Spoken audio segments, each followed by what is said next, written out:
as you can see, we have a professor from University of Aberdeen. Actually, Gerhard is not somebody that is new. We have been working together for some time before Gerhard moved on to Aberdeen. However, Gerhard was a professor at SOAS in the same department for some time. And when he was here, he was taking care of the PhD program. He was actually running the MRES program. So a lot of things. That was a really, really busy period for Gerhard. And he's now the professor in University of Aberdeen. And previously, I told you he worked at SOAS. He also worked in other universities, including the University of Southampton and University of West England and Utrecht. So we also have Dutch connection. And I think you are German. You're not a Dutch. So if you look at he has a LinkedIn profile, and that is very interesting. There are 3 words that can describe who Gerhard is. He's a professor, he's a YouTuber, he is also a data nerd. So I recommend people to look at the YouTuber. I think probably he's becoming, if not yet, he's becoming an influencer, particularly in data science, I mean, statistics, data, econometric procedure. So I watch some of the videos and I found that they are really, really insightful, short, concise. So apart from that, I think we care more about Gerhard's academic background. Gerhard had, I think you have quite a lot of degrees, academic degrees, economics, mathematics, and also programming something. So I remember you have done another master on mathematics. So that was very, very impressive. So therefore, according to himself, he is an expert in machine learning, AI, and all sort of modern things. And he's also a good academic, as you can imagine. As we just mentioned, he has been associate editor of the European Journal of Finance. And in corporate finance field, we have seen many publications from Gerhard, and you can go to Google Scholar for that. And he has also run some big projects, including ESRC one, including, I think the one is about Internet of Things and also, what is a satellite technology. And so that's the well-rounded academic. And of course, you can see from the information that Gerhard is running his own business now, which is a consulting firm focusing on, data education, and that is related to YouTube site.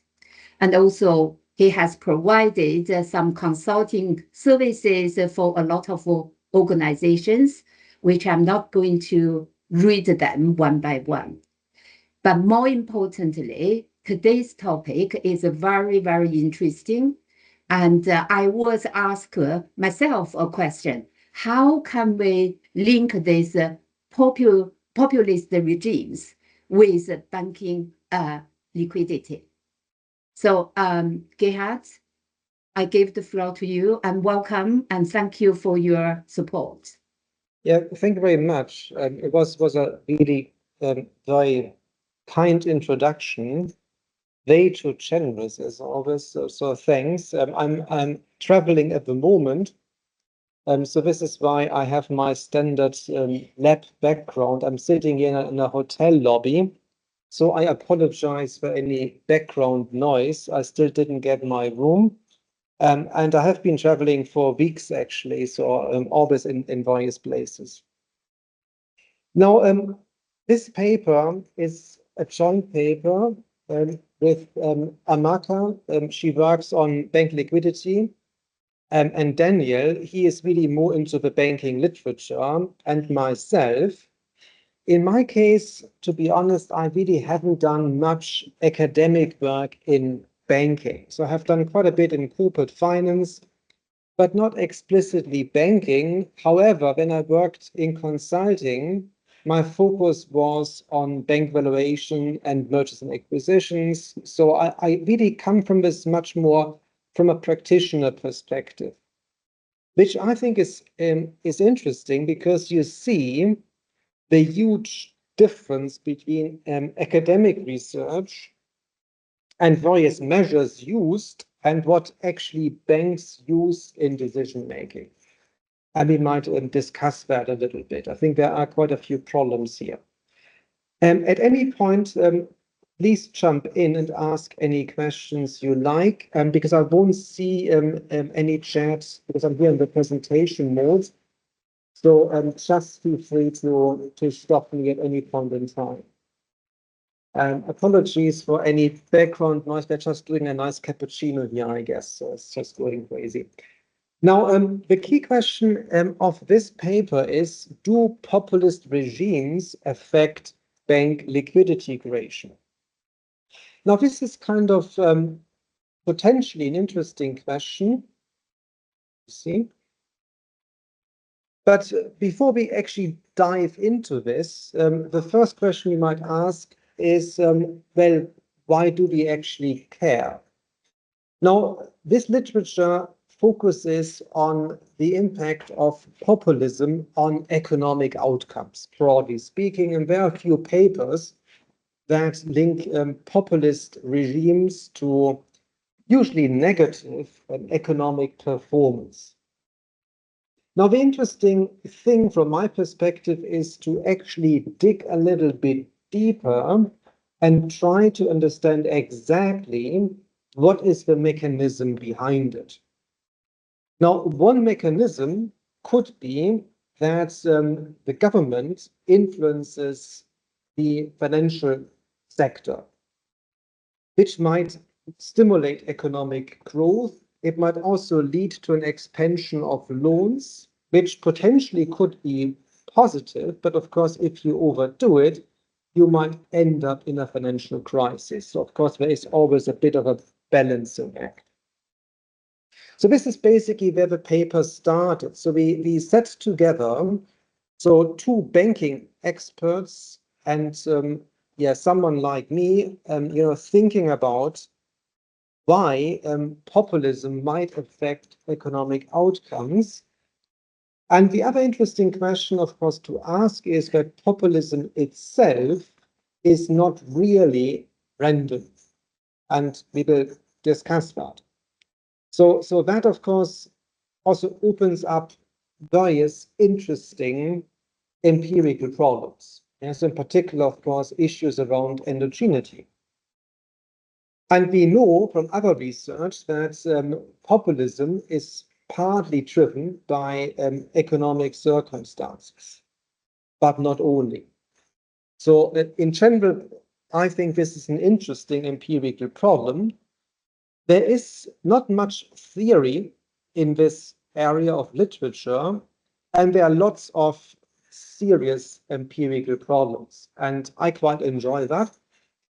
One important problem is, in particular, how to quantify, how to measure populism. So put differently, what exactly is populism? How can we define it? How can we measure it? The other element is how to measure liquidity creation. Both is not easy to do. And then there are various other effects that might influence this relationship. In particular, the economic focus of the respective government.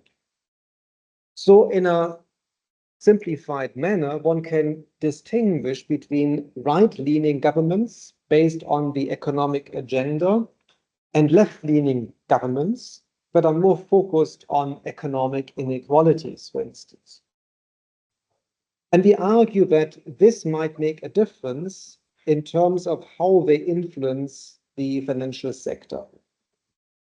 And I will come to this in a minute. And then there are various moderating effects. So, for instance, are central banks independent?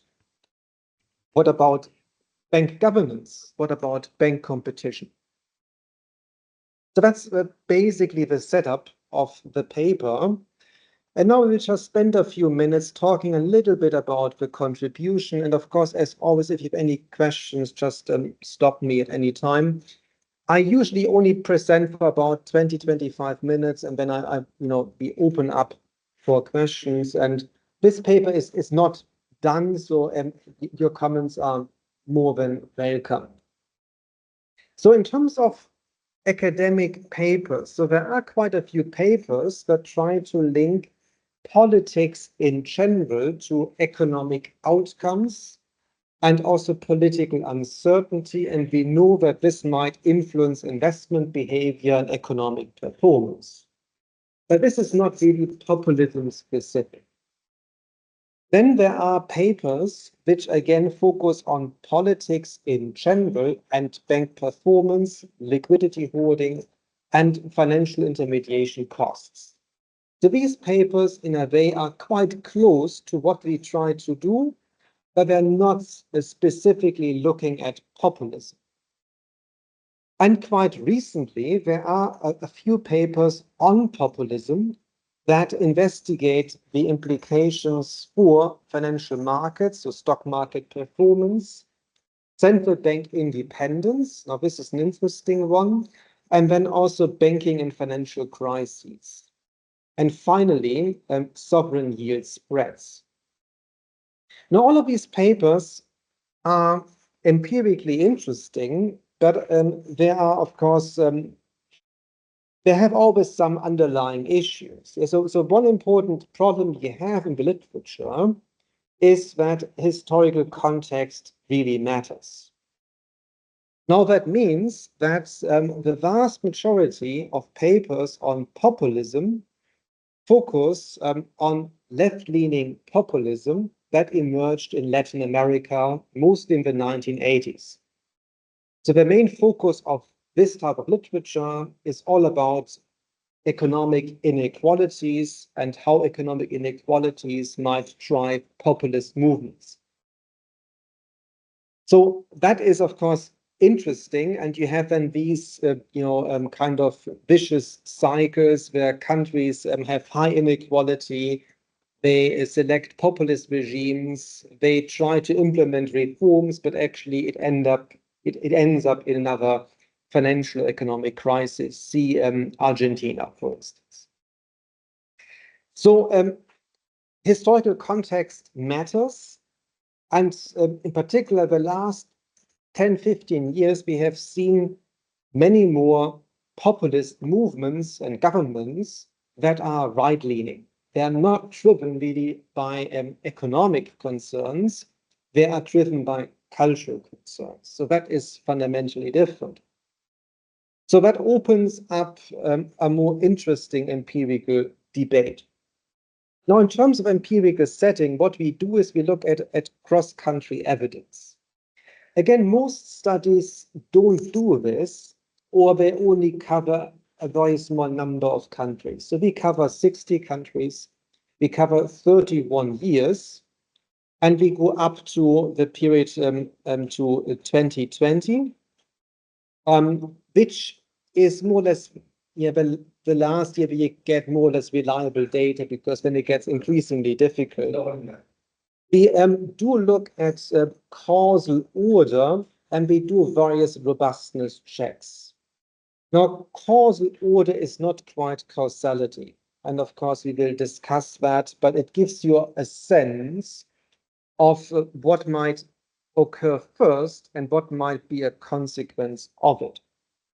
And the main trouble, of course, is that populism itself, as I mentioned in the beginning, is not really exogenous. You cannot really make this argument. It's itself driven by economic and other factors. So that's basically the setting. Now, the key question to ask is now, what is populism? And actually, it's not at all a trivial question to ask. In fact, I did a YouTube video on this, focusing on the paper by Schills, published in 1954. Then I came across this paper, which is not used in economics. So this is really a paper which is mostly cited in political science. I was totally mesmerized. I was amazed. This paper is almost like a prediction of the future. It's really a paper, when you read it, you get almost goosebumps, because you just think about, stuff like, the emergence of Modi in India. You think about emergence of various regimes in Europe, and of course Trump's victory. And all of the arguments are in this paper, published more than 70 years ago, which is absolutely fascinating. I think the main issue with populism is, as Alcock, another political scientist, argues, nobody actually ever defined the term properly. So populism emerges out of this process of conversion, which means nobody defines it. It's just, used, and out of its used, it's kind of defined. So I think that's exactly the problem we face. And this is fundamentally important, because the economic literature doesn't look into this problem. But without having a clear understanding of what we try to measure, the measurement becomes very, very tricky indeed. The main trouble with populism, and this is expressed by Moody's paper, is that populism is actually not a proper ideology. And that makes it quite difficult to define. Yes, when you think about, movements like, communism, you have a clear ideology. Populism is what he calls a thin-centered ideology. The only thing you can say is it is anti-establishment, so anti-elite, and anti-pluralism. So these are the important features, but it does not believe in anything, really. So that is something which I find quite interesting. But when you go back to Schill's paper, also historically, the paper is really interesting, because it talks about the beginning of populist regimes. And many economists argue the beginning of populist regimes actually is in Latin America and Africa, after countries gain their freedom. So the end of colonial rule, countries gain their freedom, and because of economic inequalities, populism emerges. So this is the story you find in mostly papers written by economists. They ignore populist movement in the US, which happened in 1892, the so-called People's Party, or called the Populists. This is actually where the name is coming from. And also there was a similar movement in Russia as well around this period, but this was much more driven by economic inequality. So basically kind of a more socialist movement. So that's quite an interesting point. Most importantly, Schills starts with the liberal democratic order. Then he discusses populism. And this is fundamentally different compared to literature that emerged later, focused on Latin America and Africa, because many of these countries did not actually start as a liberal democracy. Yeah, so that makes a big difference.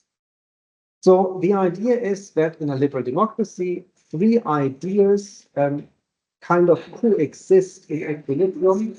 It's about liberty, it's about equality, which is interesting here, because equality doesn't mean economic equality, it means equality in moral dignity. And that's an important term to use. And finally, it's about the supremacy of the law. So I think for me, this is an interesting setting. It clearly identifies what is meant by populism, and it gives you a much better understanding of how you can potentially measure it.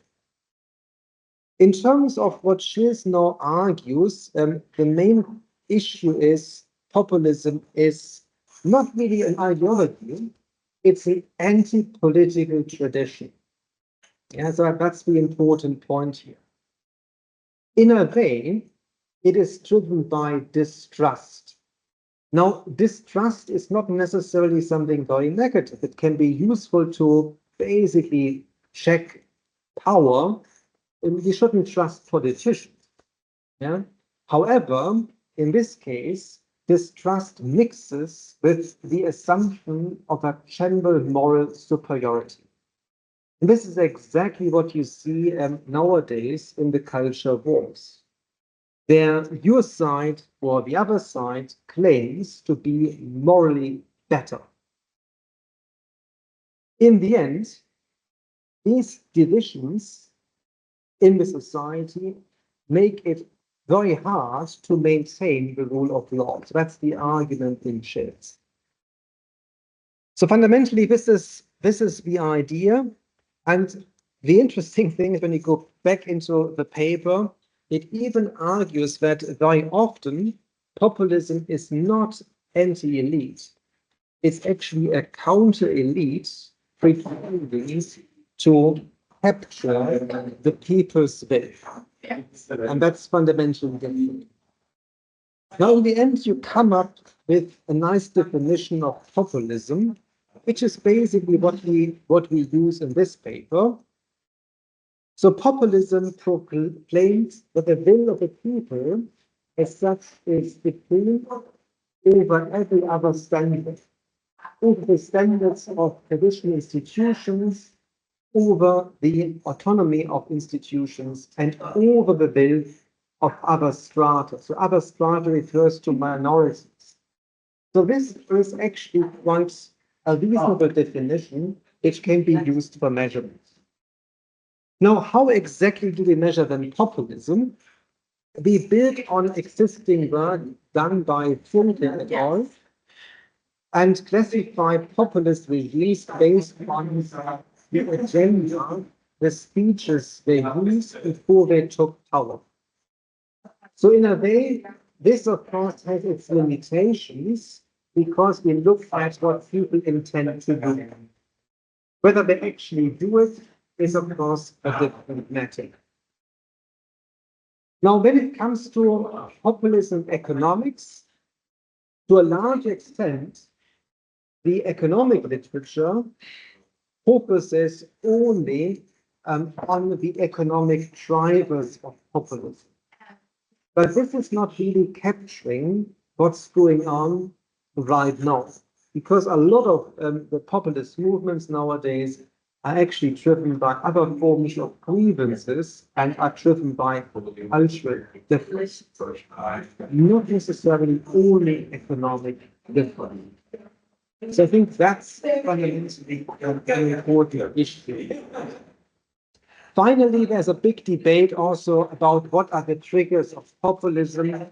Now, this goes beyond the scope of the paper, really, but I would be very, careful in arguing that globalization is driving populism, because globalization has been around for a very, very long time. So it's very hard to say this is the main factor. It is certainly potentially a factor, but not the only one. So there can be also a debate about earlier forms of populism as well.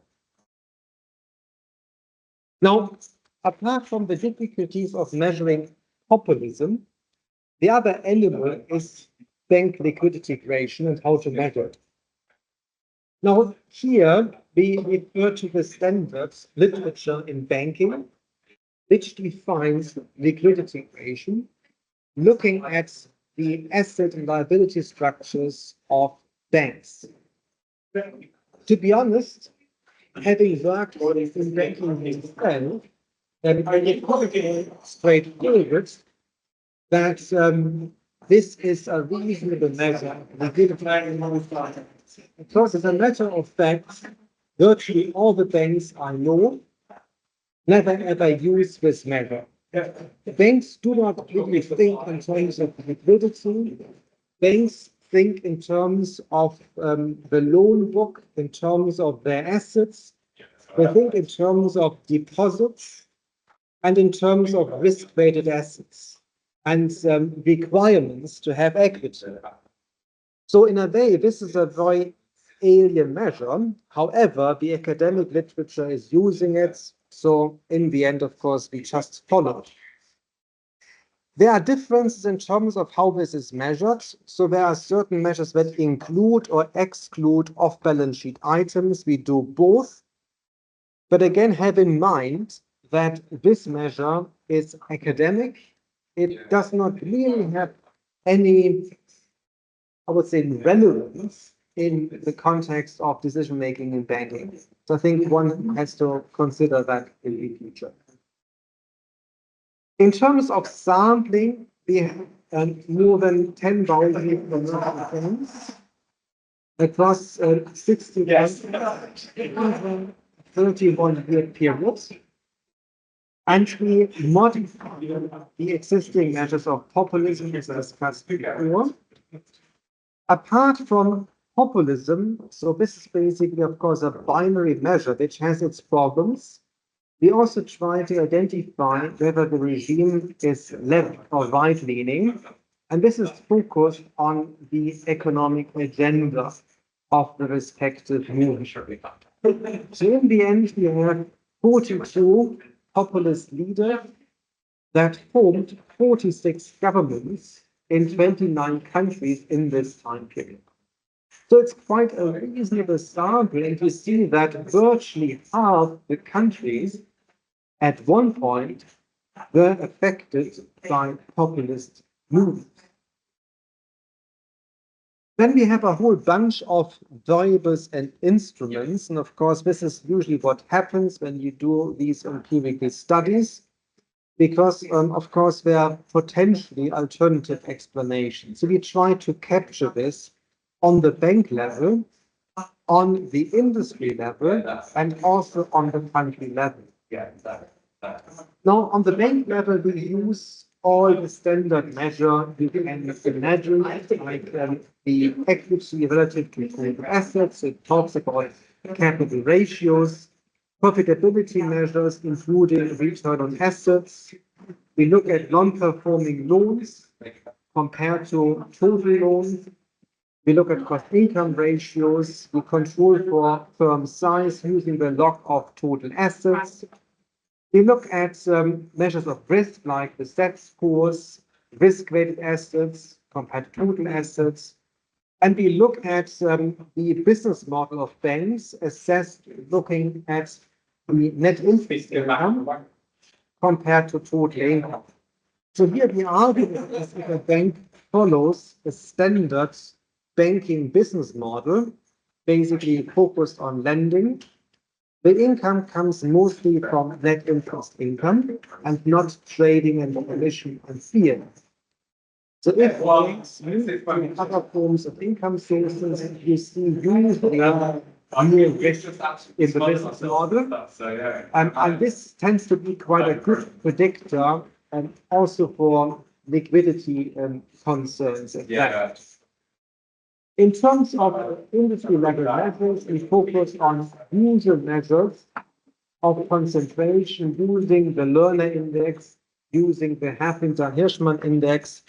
We do this based on deposits and loans. It doesn't make a huge difference. We look at the independence of central banks, deposit insurance schemes, and banks with government measures.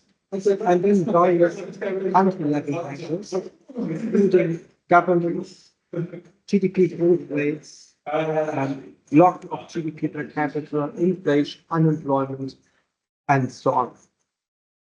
Then we also include instrumental variables, because we, of course, know that populism doesn't just start out of nowhere. There are usually underlying reasons for it. So we consider political constraints. So political constraints refer to the checks and balances on a government. So if you are very constrained, of course, you can't do what you wish to do. Yeah? So that, of course, mitigates the impact of populist regimes in a way.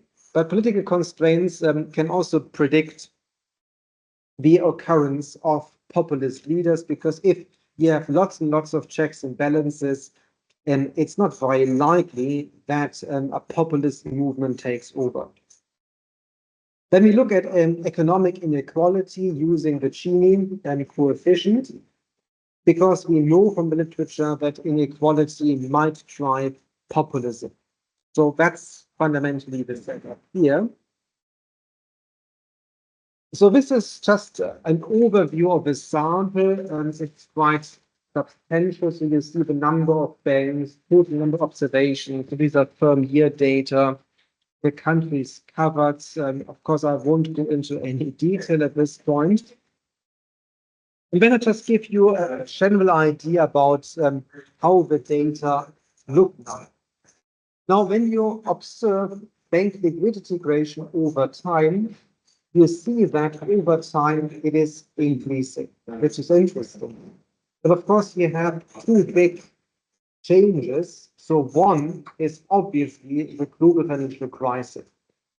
And of course, we know we had severe monetary intervention to ensure there is sufficient liquidity in the system. Then, of course, COVID came, and then you have a recovery from COVID. So this is exactly what you see also in the. And then just very descriptively, using box plots, we look at liquidity creation under different regimes. So the first one is looking at no populists. When we look at left-leaning and right-leaning populists, and just looking at the descriptive figure, we see that left-wing populists tend to be at the lower end of liquidity creation, and right-wing populists tend to be at the upper end of it. Of course, there are no controls, so we of course have to do a proper multivariate model. But usually before I do any multivariate modeling, I just look at descriptives, and I want to get an impression about how this might look like.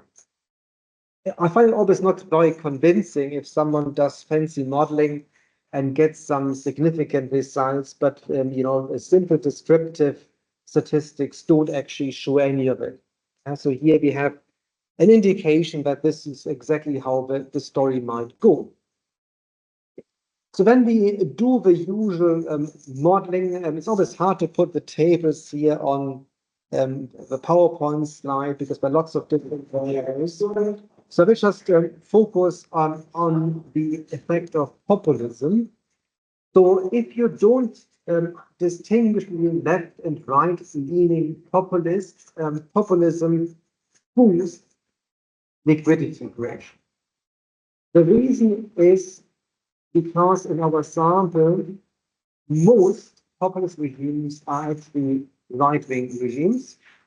And once you distinguish between the left and the right, you see a significant difference. So left-wing populists reduce liquidity creation, right-wingers increase it. And then you have various controls. Yeah, if there's any question, let me know. Then what we do is we look at all these moderating effects. So here I cut off control variables because the table becomes otherwise impossible to show. So fundamentally, what this tells us is that the independence of the central bank is quite an important factor. So in general, if the central bank is more independent, you see a boost in terms of liquidity creation. However, the interesting effect is actually that the interaction term counteracts the effect of the respective populist regime. So that's actually almost neutralizing the effect. So this is quite interesting. So if you have independent institutions, they might significantly dampen the extent of populist rule and its impact on the financial sector. So that's an important finding.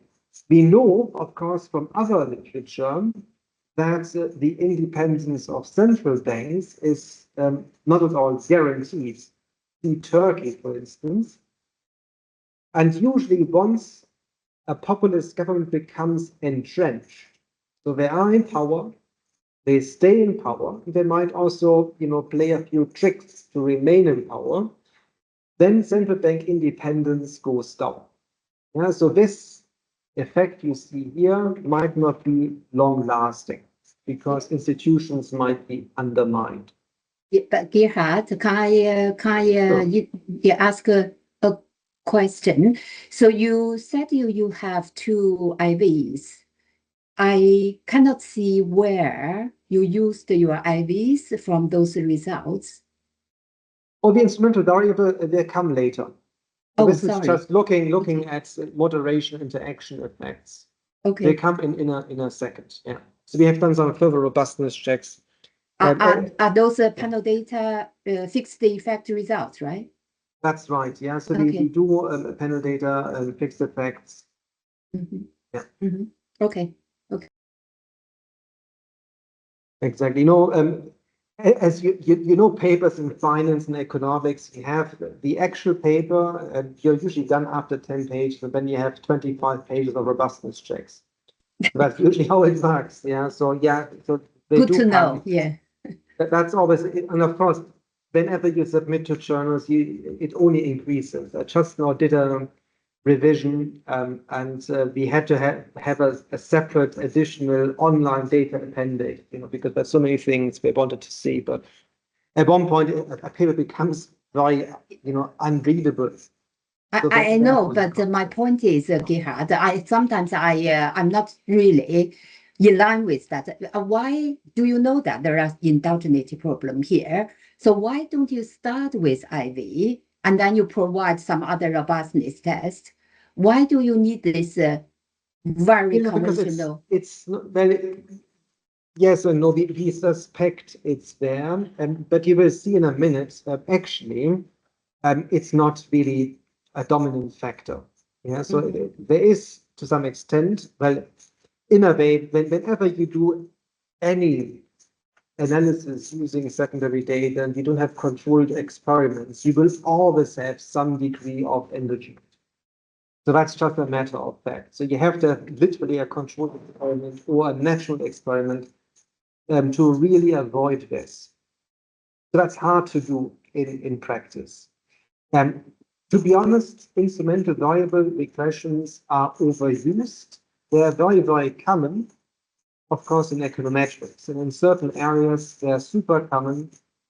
But nobody really questions the quality of the instruments. And it all depends on how good are your instruments.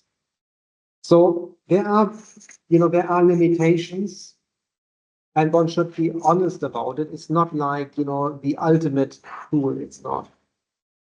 It gives you some ideas. And if you have good instruments, it works. But very often the instruments are kind of not great, shall we say. But we will see in a minute.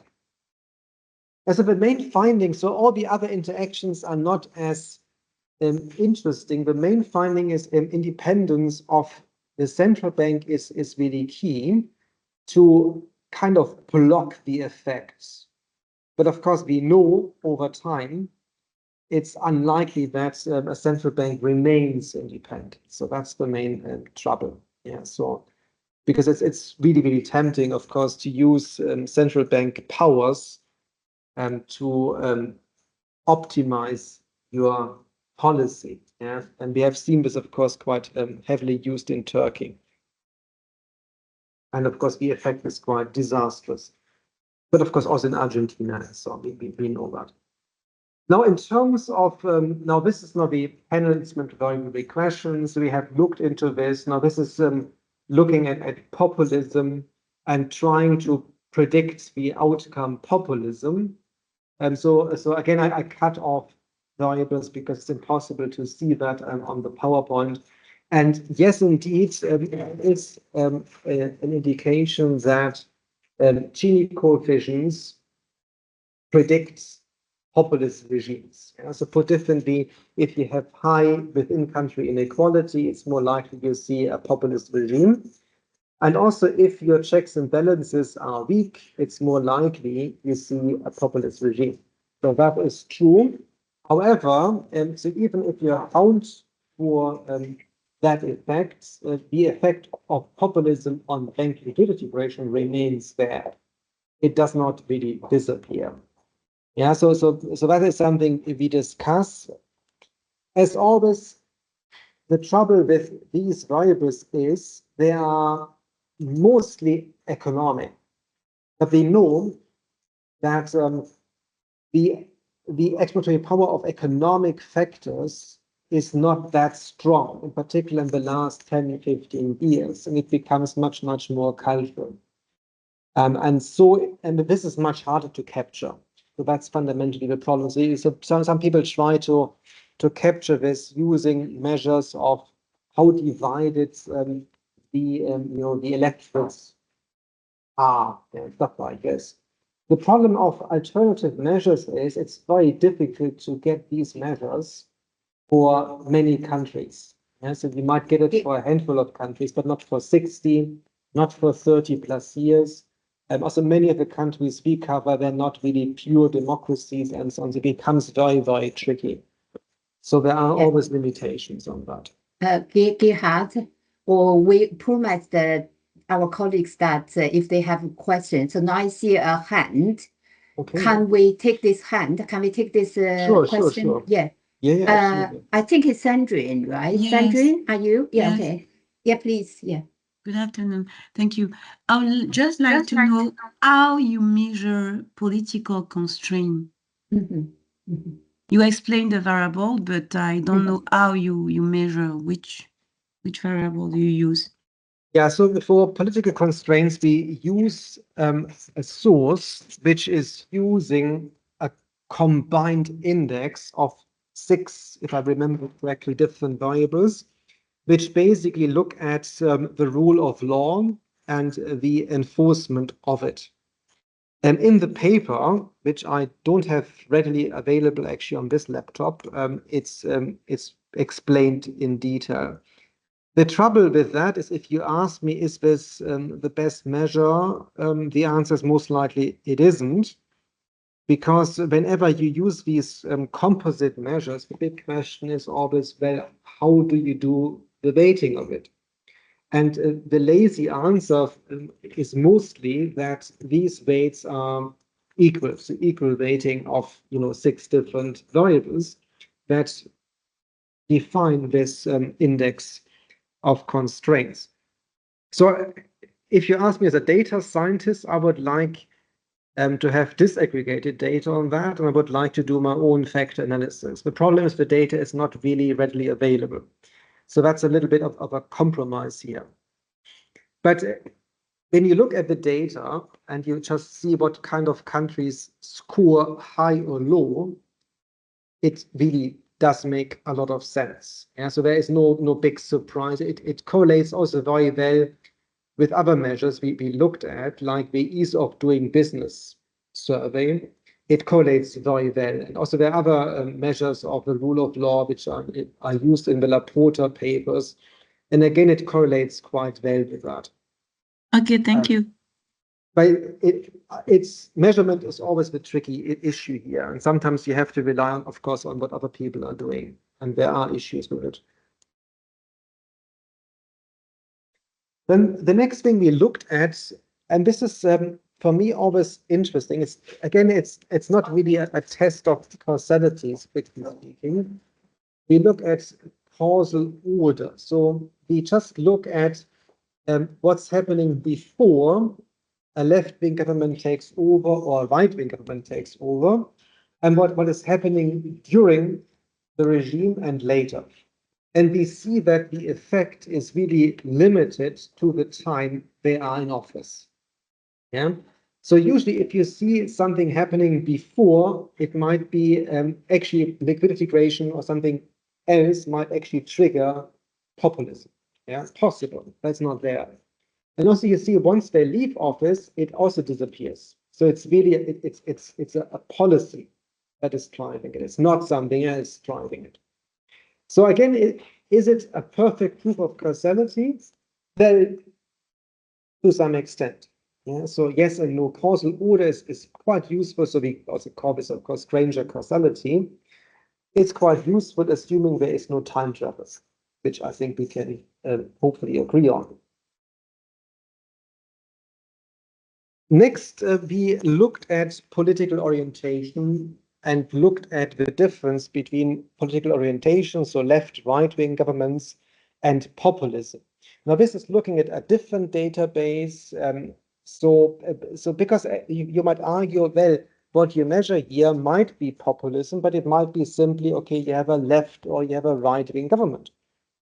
And the interesting thing is, if we only look at whether the government is left or right-leaning, we don't see a strong effect on bank liquidity creation. Yeah, first of all, the effect is really, really small. And in the case of left-wing moves, it's slightly positive. It's not negative. Yeah, but the magnitude of impact is a lot less compared to a populist regime. So fundamentally, populism is the actual central force here. It's not the economic agenda. So it is basically the strong belief that the will of the people has to prevail, and there are certain enemies of the people. The difference is that a left-wing populist regime might see the banks and the establishment among the banks as the enemy. A right-wing regime might find the enemies elsewhere, yeah, among, for instance, migrants. And banks become not necessarily the target. And that makes the difference. So just conclude now, and then, of course, there is plenty of time for more questions. So in the end, we see an impact of populism depending on the political orientation on bank liquidity creation. So we can argue that some of the economic effects which was observed in other studies might be driven through the impact on banks and lending. And this actually goes back also to original papers in the 1970s, where people argue that populists have a tendency to make it easier to have access to credit. Yeah, so that is already documented there. We also see that central bank independence acts as an effective buffer. But we know that over time, in particular, if a populist regime gets entrenched, independence might be gone.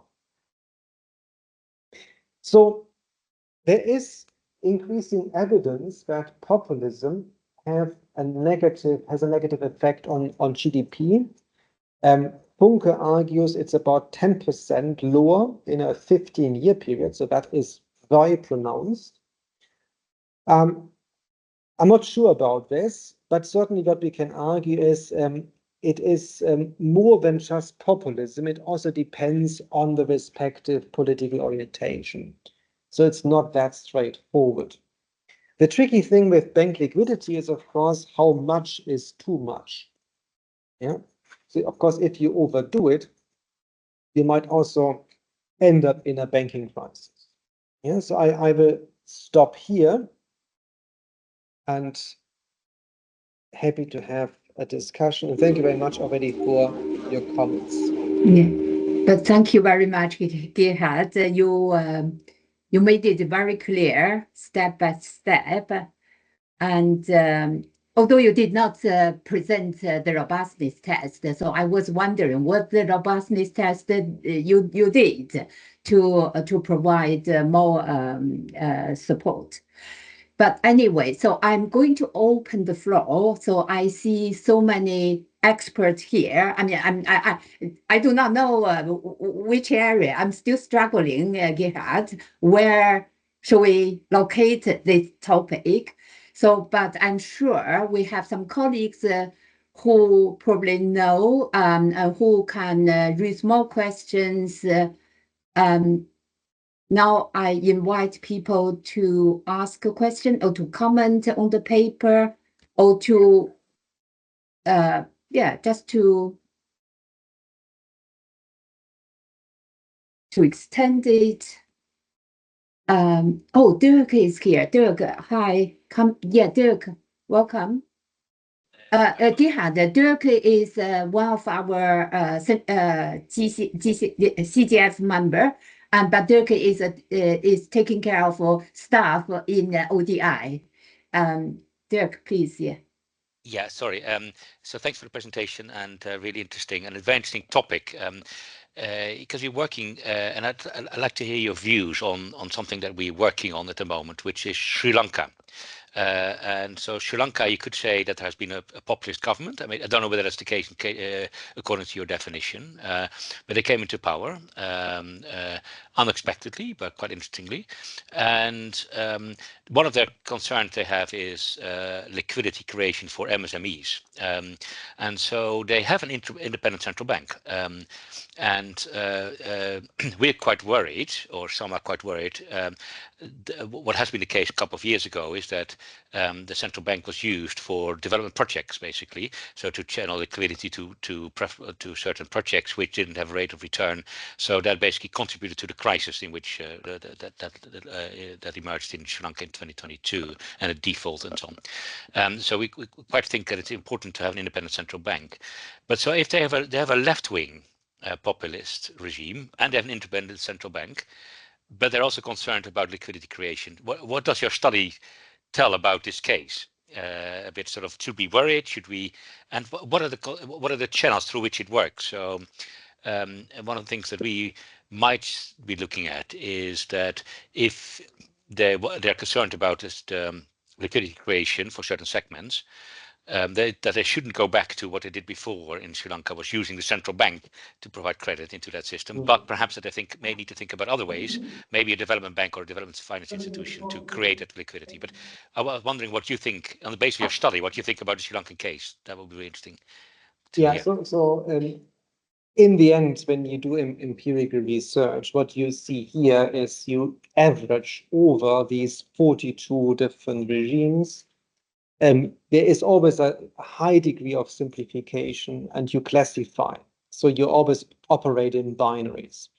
Now, we all know, in particular when you do policy work, also your work, when you investigate a particular country, and you can go into the details exactly how this functions, you will always be able to get to the bottom of it, and you can get, of course, much richer findings. So you cannot really compensate for that.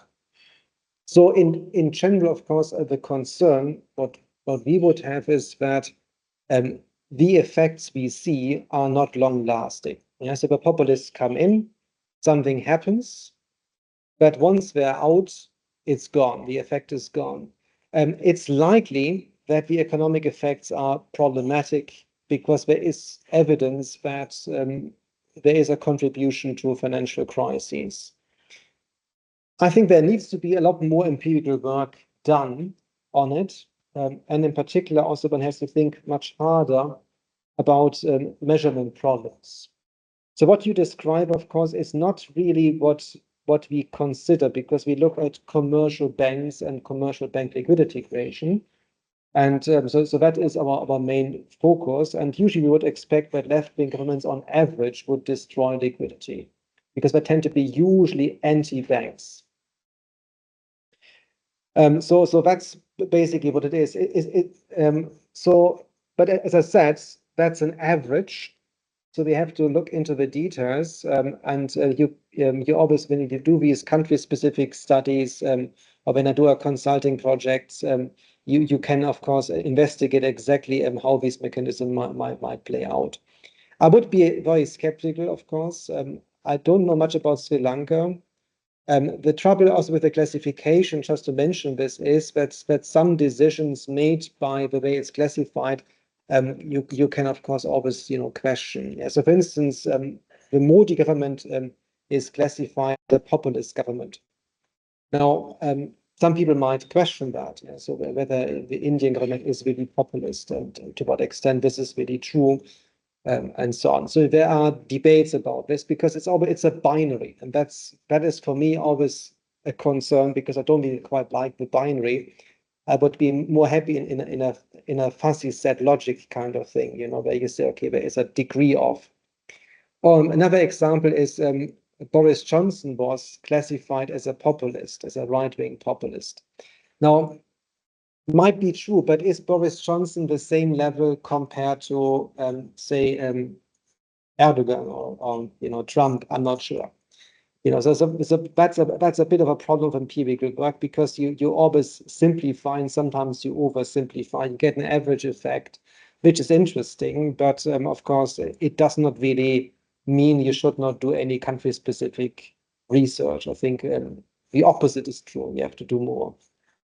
Just one quick follow-up, both as possible. So you would say sort of the left-wing populist government would destroy credit through the commercial banks, and then so Sri Lanka just had a law about this or a central bank independence act, so that basically that would be ingrained, and that's what we think would be maintained.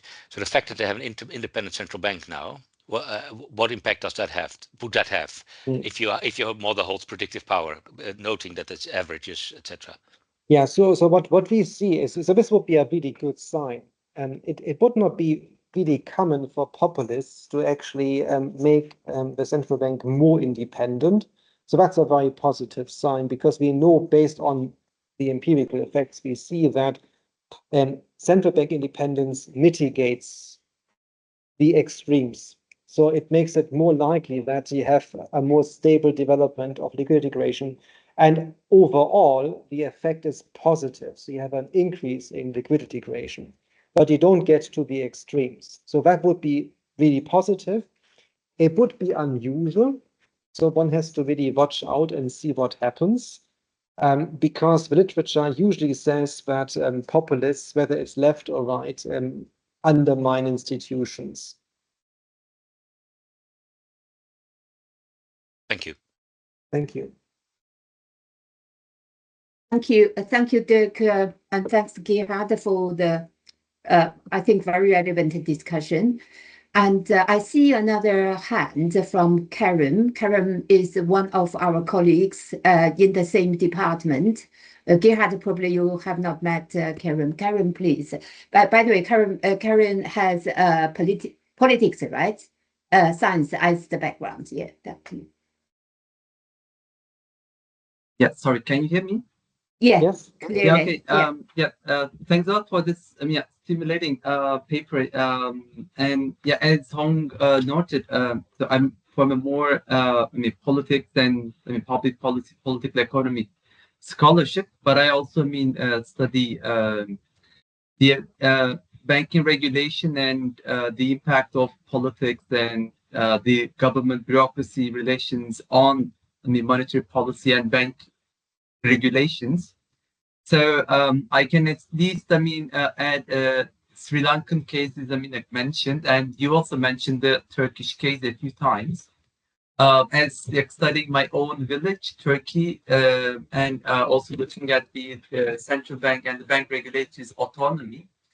And it is mine is like more like in the comment and some sort of add-on to looking at those populists.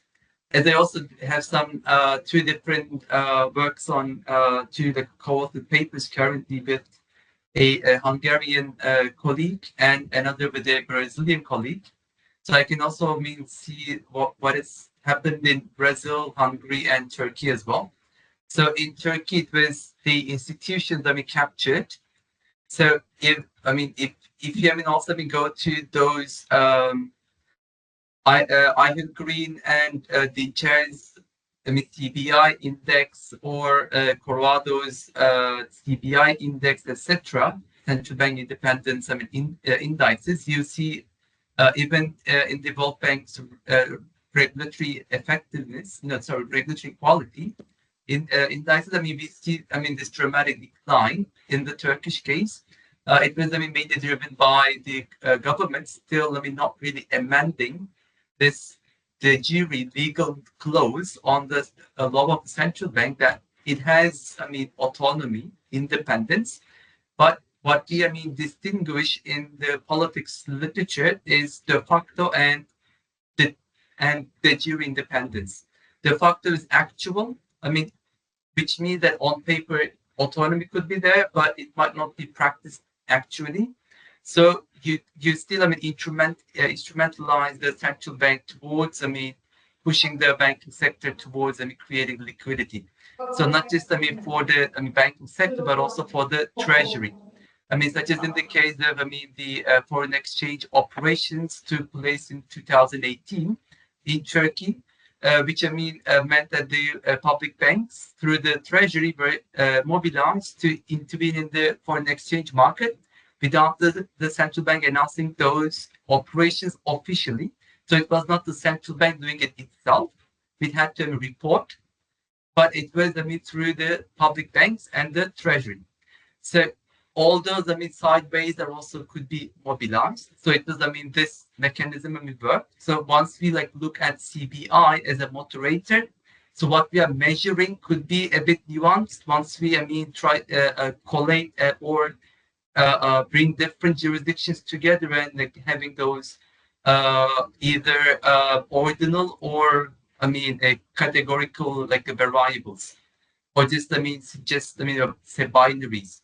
So, I mean, so what we are measuring might be like different. And even these, like, so this is a leaning populist authoritarian. In Hungary, it was also used to monetize fiscal debt, especially after Hungary was cut off from EU aid, and also during the COVID crisis. And in Brazil, the banking sector was not driven, I mean, except certain downturns, like in 2010 and then 2014, like recessions and also COVID. But it was Bolsonaro actually who like enacted the legal clause, like giving the central bank de jure legal autonomy, independence. So these are a bit, say, so once we're measuring the impact of populism and bank liquidity, I mean, it might be also, if possible, I mean, how to quantify this, I'm not sure, because I also do qualitative research, like mostly interviews with central bankers, etc. But it might also, I mean, be in terms of quantification of not just populism to like measure it, or CBI and other variables, but in terms of, I mean, say, politicians, banking sector relations. So how these could be, I mean, proxied, for example, through which, I mean, IVs, for example, because even, I mean, to give an example in the banking sector from like Turkey, if you go to the market structure, after the local crisis in early 2000s, one of the main, I mean, concerns with the IMF program was to privatize the banking sector and also reduce the share of public banks. But now, in total assets, especially after 2016, public banks currently control more than 45% of the whole banking sector in terms of total assets. So even, I mean, such movement or such like trajectories might be like added, for example, as proxies, perhaps mobilization of certain banks based on ownership.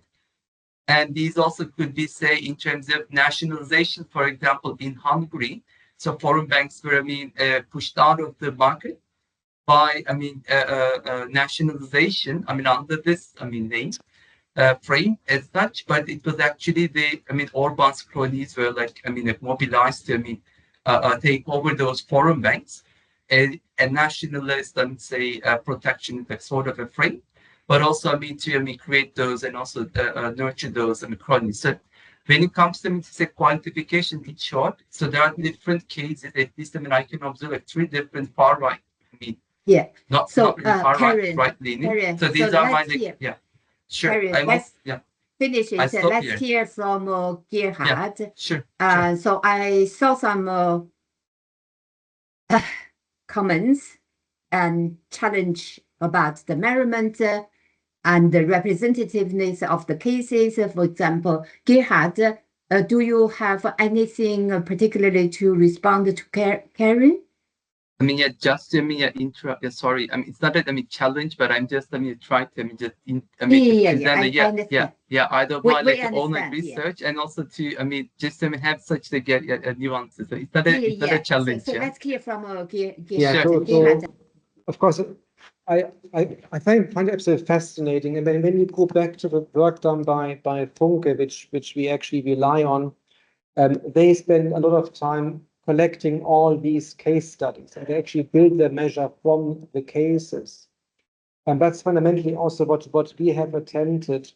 The current project we are doing is looking at legal agreements between countries and checking the legal documents, how this facilitates cross-border bank liquidity creation. So that's the next paper that looks more into this, but we actually use legal text to try to quantify this using machine learning tools.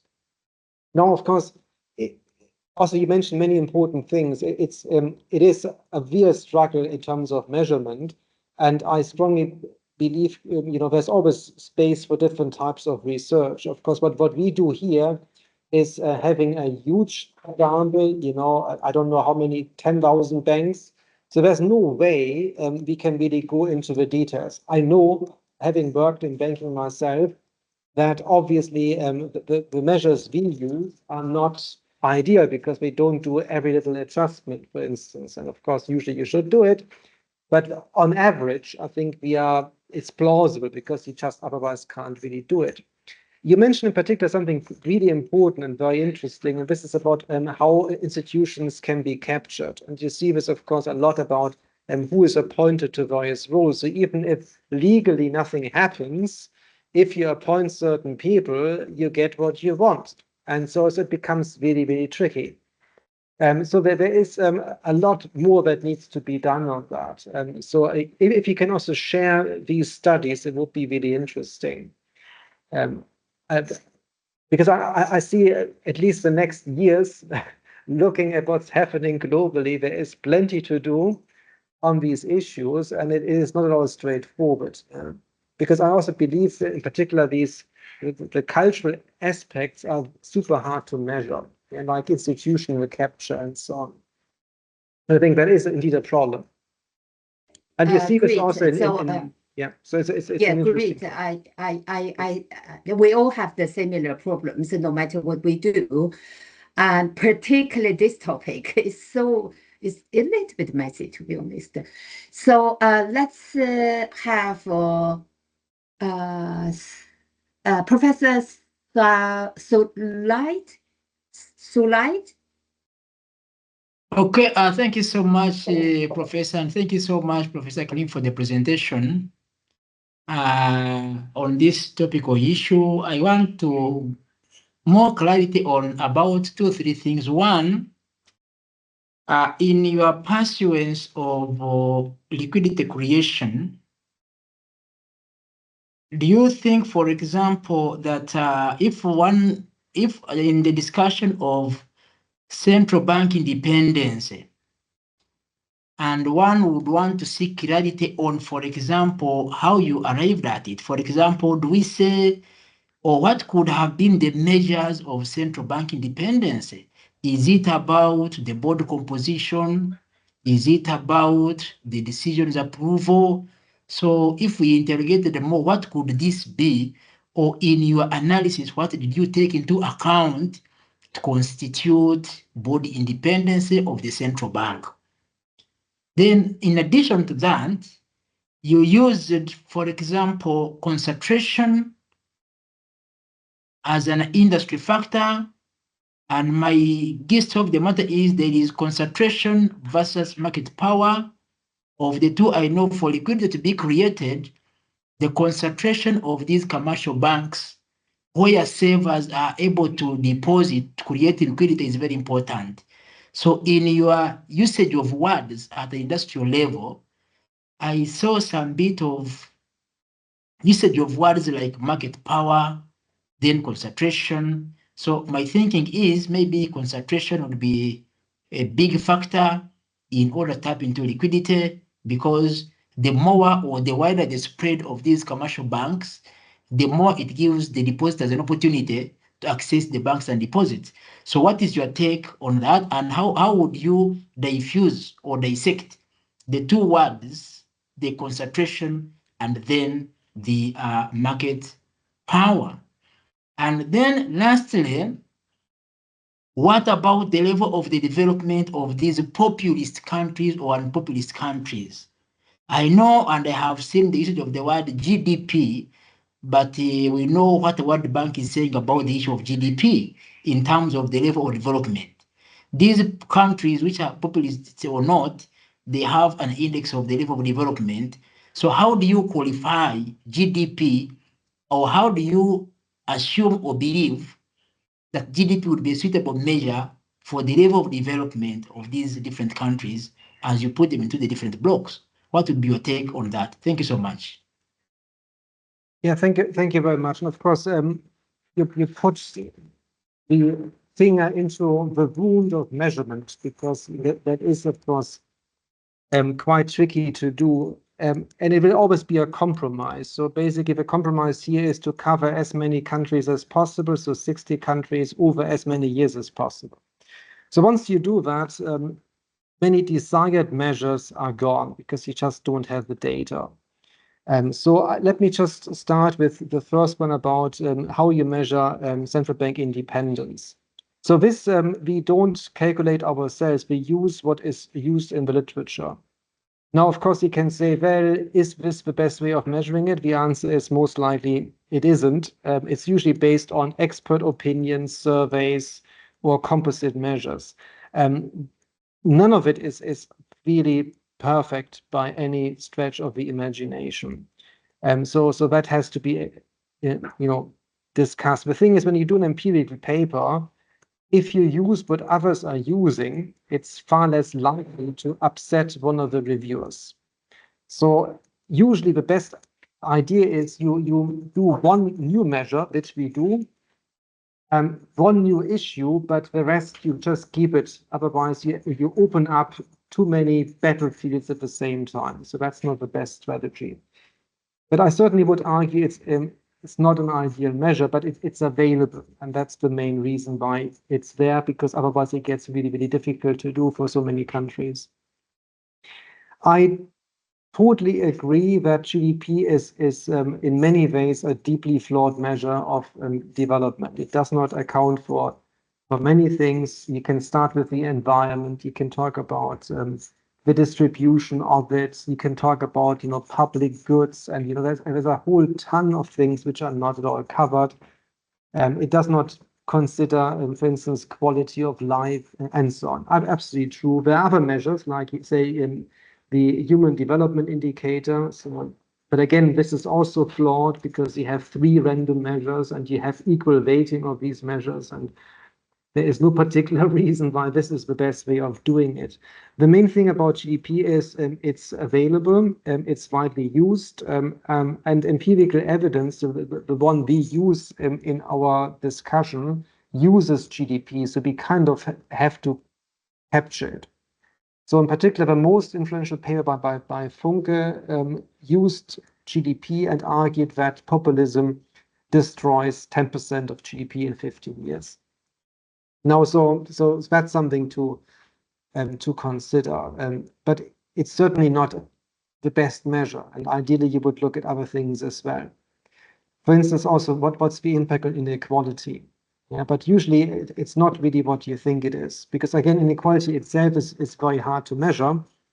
And in particular, to be honest, you don't need to have money to have inequality. Yeah, so people always look at inequality measures over time, particularly after the fall of the Soviet Union, and think, it's all getting much worse. But actually, if you are the elite in a communist dictatorship, you don't need money to have privilege. So it's a stupid measure. It means nothing.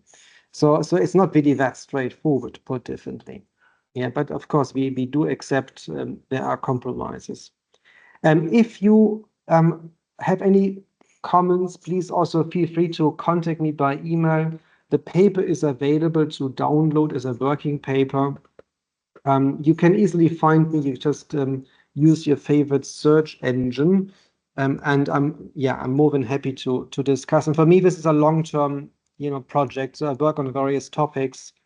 One important topic is certainly populism and financial aspects of it.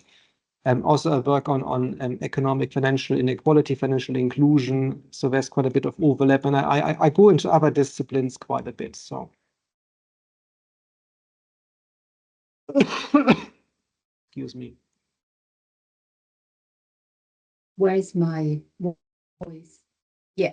So thanks for the question, and thanks Gerhard for offering more explanation. And of course, it's similar like geopolitics. So it's popular, but it's very difficult to measure. But Gerhard, I didn't see any more hands. Do we have more hands? More questions? So let me ask my question before we have more hands. So yes, you mentioned some literature. So you basically separated two things. One is the bank liquidity literature, and then maybe populist or populism literature. I think they are more political science or politics or something. But I still think you have not merged them by using something in between. So as an economist, I'm thinking about what are the underlying theories that you can justify. You put this populist in your bank liquidity creation equation. So what is that? So if I say, so think about our, economics or financial economics, even, corporate finance or banking. So which one? Is that institutional theory? Yeah, I mentioned right at the beginning that there is no really strong theoretical starting point. Also, when you read these papers, which are published in various journals in finance and in economics, also Funke's paper, there is fundamentally no theory. So the theory basically is all about, okay, what's the influence of politics on economics? So this goes back to this debate. But it's largely in empirical literature. Now, the thing with the literature I read in politics is it's of course it's very qualitative. And there is nothing really quantified. But I think it's useful to read it because it gives you the right keywords, which you can then later use to classify regimes. And this is exactly why I think this is useful. So in particular, if you say, okay, my definition of populism is it has to be anti-elite, anti-establishment, then I have to match it to the actual, speeches and agendas and so on. And it has to be anti-pluralism. So it has to be against someone and majority focused. So this is helpful in terms of measurement. But of course, you don't get much, hard quantitative stuff out of this literature, but it helps you a lot in terms of, understanding the definitions of it, or partly also the lack of it. But in terms of theory, there is not yet a clear theory about it. We also don't even know why why populism has emerged like this. I think it's the literature is incomplete, as I said. It's very much focused on economics, but that's in my view not even quarter close. Okay, but I guess I do not know what happens if you submit this paper to a journal, but I guess normally they are coming back asking you the underlying theory, right? So I guess so can we say there is no theory, but we can still do that? Maybe, well, but I have done plenty of also purely theoretical papers.